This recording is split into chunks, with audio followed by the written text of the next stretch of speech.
Hello everyone, welcome back to the channel. Today we're going to do Soulcalibur 6 online gameplay with Yoshimitsu. Now, real quick, all these matches are ranked.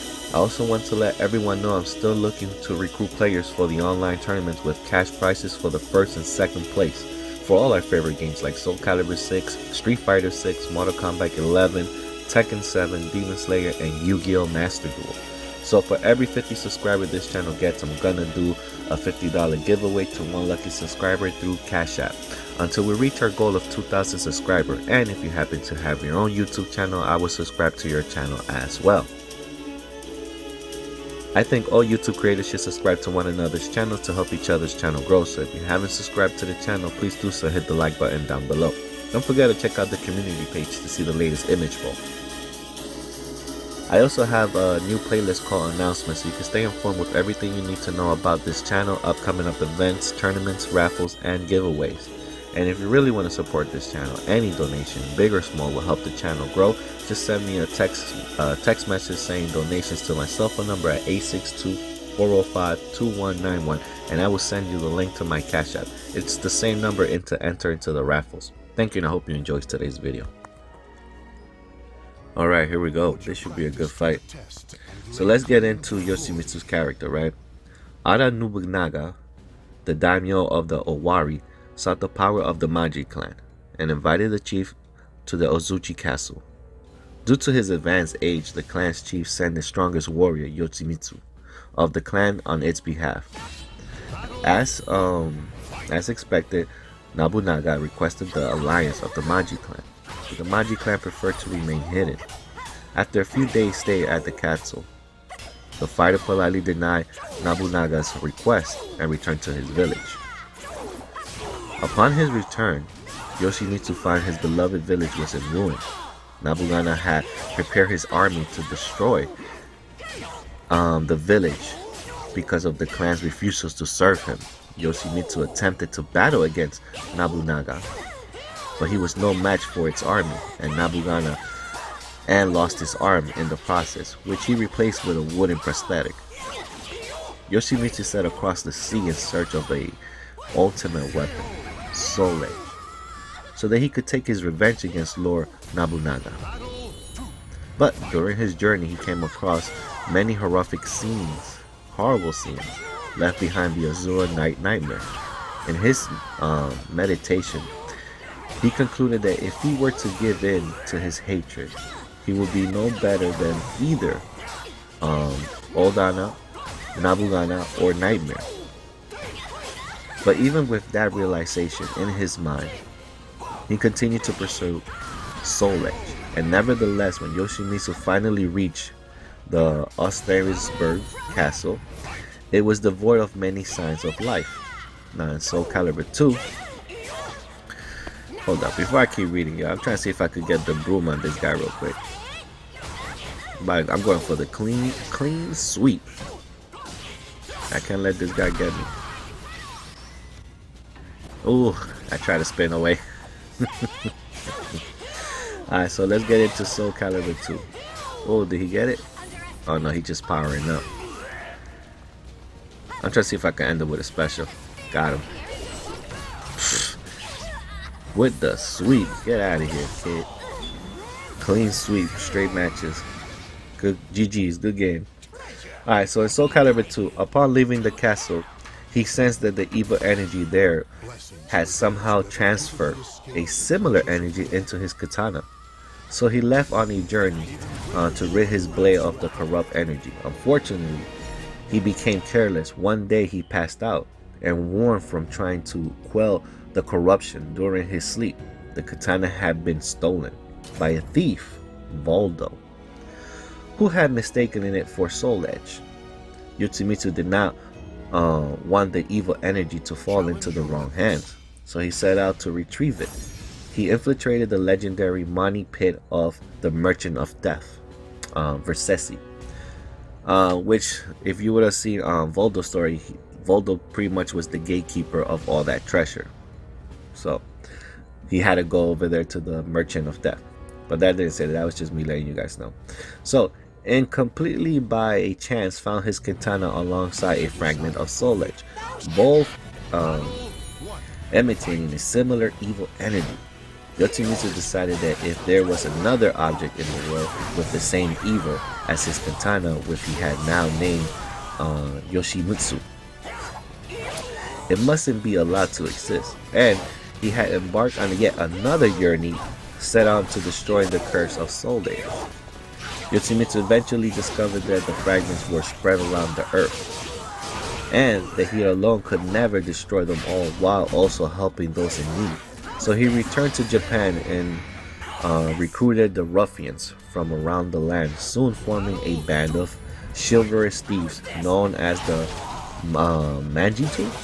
Thanks to his skills and ability, Yoshimitsu soon became the head of the clan. So now in Soulcalibur 3 it says, one day Yoshimitsu devised a plan for a grand robbery.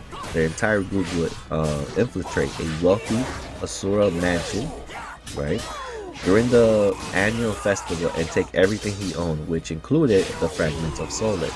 Unfortunately, the plan failed and the Vanguard force was wiped out in front of the treasure room. The remaining clan members eventually freed their captured comrades, but they were all given a strange report to Yoshimitsu. The fragment of Soul Edge in the mansion treasure room was gone, which was puzzling considering that the Vanguard force that Yoshimitsu sent supposedly never made it inside. Also, the body of the leader of the Vanguard force had never been found. Some members of the clan thought that the betrayal was the only explanation, to be honest. But Yoshimitsu would never believe that. The man, his second in command, was good on both his combat skills and humanity, and he had great expectations of him. Also, the wounds on his arm were not dealt with a normal blade. He spoke to his men and instructed them to find the fragment, stating that they will also find the man. He will only accompany them with the hunt in order to find the truth. After a long journey. Oh, he's trying to ring me out, bro. See, this is what you get for trying to ring me out. Say, you get out. Good games, but you A2B players, this is what y'all get. Kicked. Alright, let's see how the next match goes. Alright, so after a long journey, he found that the man who told him that Tira, a servant of Soul Edge, had ambushed them and taken the fragment of Soul Edge. In Soulcalibur 4 now, Yoshimitsu managed to save the life of his officer. But then he saw Tira with a flock of black ravens and wondered where she would be heading. While taking care of the wounded officer, Yoshimitsu called the rest of the clan, telling them that they would attack the Othariansburg to destroy the evil and go after Soul Edge. The Majinitsu's greatest scheme was about to happen. 1 year before the event of Soulcalibur 5, Yoshimitsu heard the rumors about Cervantes being back from the dead and traveled west to confront him. But he was getting old, and he was mortally wounded. In order to prevent his possessed blade from spiraling out of control, Yoshimitsu was forced to pass on his name to his successor. The person chosen was a young Manji ninjutsu user who had grown up in the Fuma village. This young man became the new Yoshimitsu by slaying the original Yoshimitsu and claiming the soul of his new wielder through his loss of his right arm in the process. Yoshimitsu too.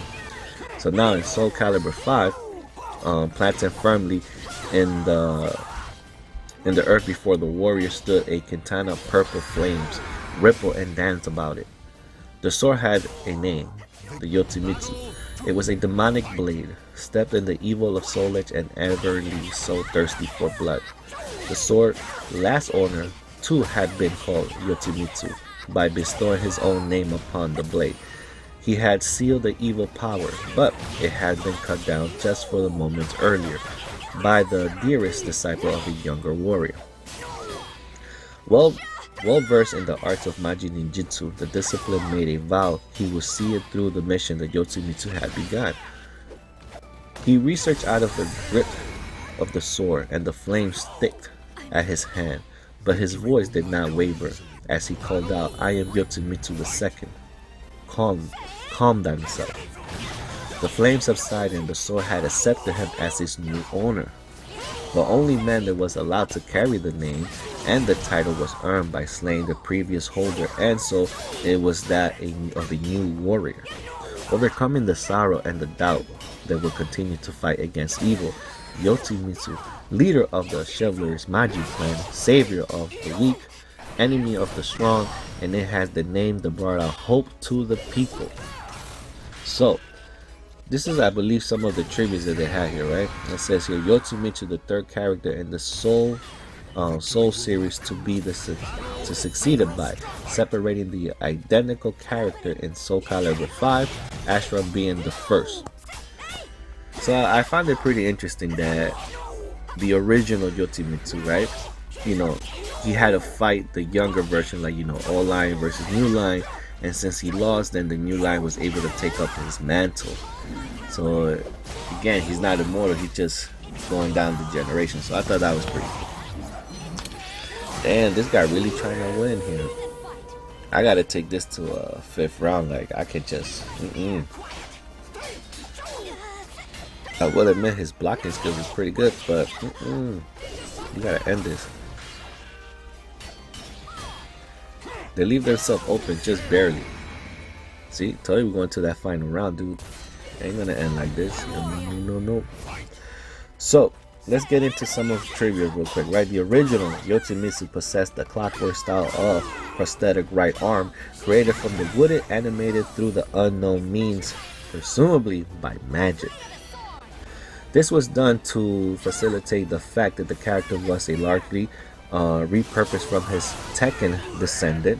That's right, remember guys, Yoshimitsu is a Tekken character, and then he was also started in Soulcalibur, but he was first in Tekken.